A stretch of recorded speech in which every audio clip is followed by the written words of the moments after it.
श्रीमद् भगवद गीता के अध्याय 2 का आज हम समझेंगे श्लोक नंबर 20। न जायते म्रियते वा कदाचिन नायं भूत्वा भविता वा न भूया अजो नित्या शाश्वतोऽयं पुराणो न हन्यते हन्यमाने शरीरे।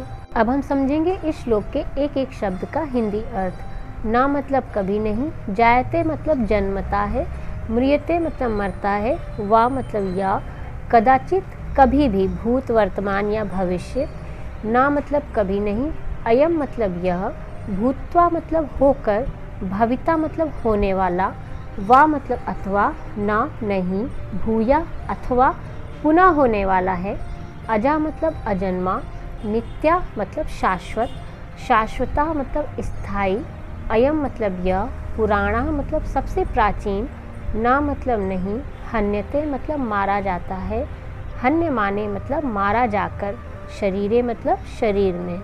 हिंदी अनुवाद। आत्मा के लिए किसी भी काल में ना तो जन्म है ना मृत्यु, वह ना तो कभी जन्मा न जन्म लेता है और ना जन्म लेगा। वह अजन्मा, नित्य, शाश्वत तथा पुरातन है। शरीर के मारे जाने पर वह मारा नहीं जाता। तात्पर्य: गुणात्मक दृष्टि से परमात्मा का अणु अंश परम से अभिन्न है। वह शरीर की भांति विकारी नहीं है। कभी कभी आत्मा को स्थायी या कूटस्थ कहा जाता है। शरीर में 6 प्रकार के रूपांतर होते हैं। यह माता के गर्भ से जन्म लेता है, कुछ काल तक रहता है, बढ़ता है, कुछ प्रभाव दिखाता है, धीरे धीरे क्षीण होता है और अंत में लुप्त हो जाता है। किंतु आत्मा में ऐसे परिवर्तन नहीं होते। आत्मा अजन्मा है, किंतु चूंकि वह भौतिक शरीर धारण करता है, अंततः शरीर जन्म लेता है। आत्मा ना तो जन्म लेता है ना मरता है। जिसका जन्म होता है उसकी मृत्यु भी होती है, और चूंकि आत्मा जन्म नहीं लेता, अतः उसका ना तो भूत है और ना वर्तमान या भविष्य। वह नित्य, शाश्वत तथा सनातन है, अर्थात उसके जन्म लेने का कोई इतिहास नहीं है। हम शरीर के प्रभाव में आकर आत्मा के जन्म मरण आदि का इतिहास खोजते हैं। आत्मा शरीर की तरह कभी भी वृद्ध नहीं होता, अतः तथाकथित वृद्ध पुरुष भी अपने में बाल्यकाल या युवावस्था जैसी अनुभूति पाता है।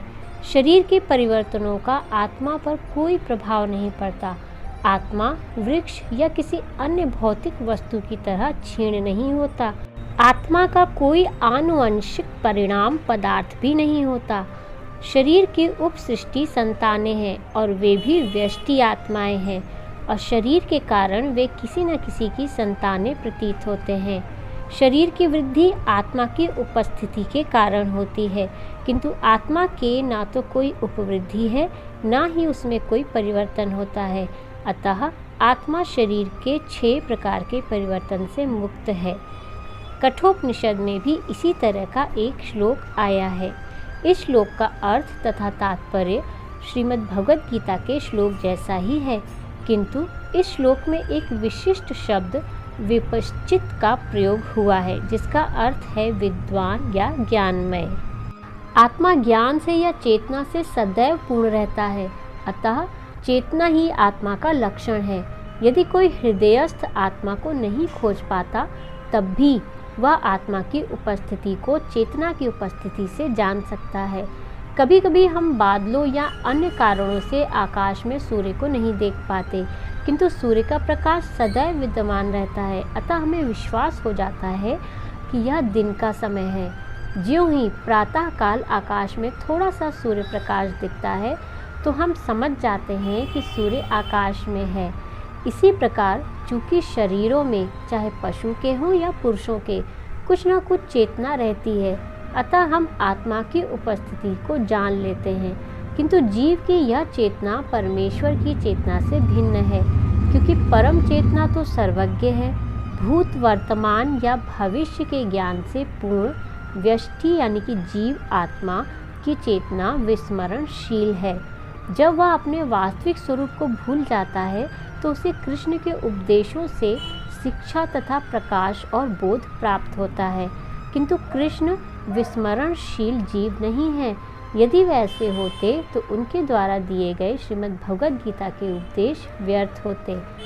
आत्मा के दो प्रकार हैं, एक तो अणु आत्मा और दूसरा विभु आत्मा।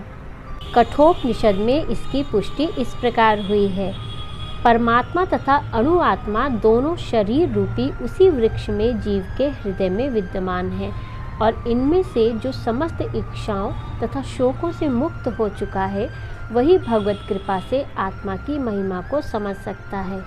कृष्ण परमात्मा के भी उद्गम है, जैसा कि अगले अध्यायों में बताया जाएगा, और अर्जुन अणु आत्मा के समान है जो अपने वास्तविक स्वरूप को भूल गया है। अतः उसे कृष्ण द्वारा या उनके प्रामाणिक प्रतिनिधि गुरु द्वारा प्रबुद्ध किए जाने की आवश्यकता है।